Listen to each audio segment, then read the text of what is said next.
Gentleman from Alaska is recognized. Thank you, Madam Speaker, and thanks for those kind words and the Republican leaders and their kind words and all my colleagues. It was mentioned that I love this institution, and I do, because this is the great United States of America, and we are a representative of our districts. And the one thing I learned during my 46 years that each one of you represent your people, and I respect it. I may not agree with some of the things you stand for, but I respect the ability you were elected by your people. And I had the privilege of traveling a lot, and I still do, into members' districts, not to campaign against them, but to find out why and how they're elected and what they stand for in that community. This democracy, this house is the people's house. And I have to sort of confess to one thing that was alluded to by Kevin, that the fact that I was a school teacher and prepared me for this job as a fifth grade student. And there is some truth in that, because I have to tell you, I have timed it as a teacher. The average attention span of a fifth grader is 7 minutes. An average attention span of most congressmen is about 4.5.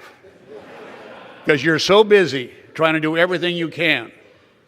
You're so busy at representing your people. John Dingell was mentioned, and Debbie, God bless you for him. He was mentioned. He was one of my dear friends. Everybody says that, but he was a dear friend because I met him in 1964 in my hometown of Fort Yukon. He was on the Fish and Wildlife Committee. He was 9-year a congressman. I met with him, talked to him about an issue I was interested in. And of course, when I got elected, he came to see me. I went to see him. We had one thing in common. We loved to hunt. We hunted on weekends because we stayed here. We fished on weekends, and we became dear friends. And as the strongest, frankly, congressman I've ever served with, we had one thing in common. He respected my beliefs, and I respected his. And I'd say, John, this is the right thing to do. And he'd do it. I think a lot of us here today has to learn that and quit watching the media. That person that represents that district, listen to what they have to say and support them. That makes this house work a lot better, frankly, than it is right now. And this is nothing new.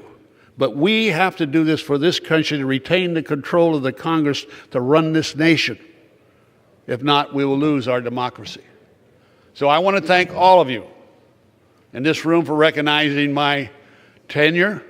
I want to especially thank my wife, Ann, who's up in the stand.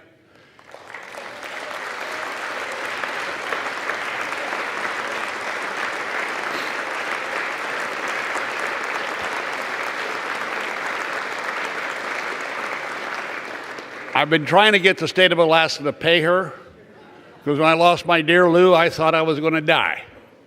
And she came along, picked me up off the ground, and has supported me and loved me and cherishes me and makes me want to come to work every day to serve the great state of Alaska.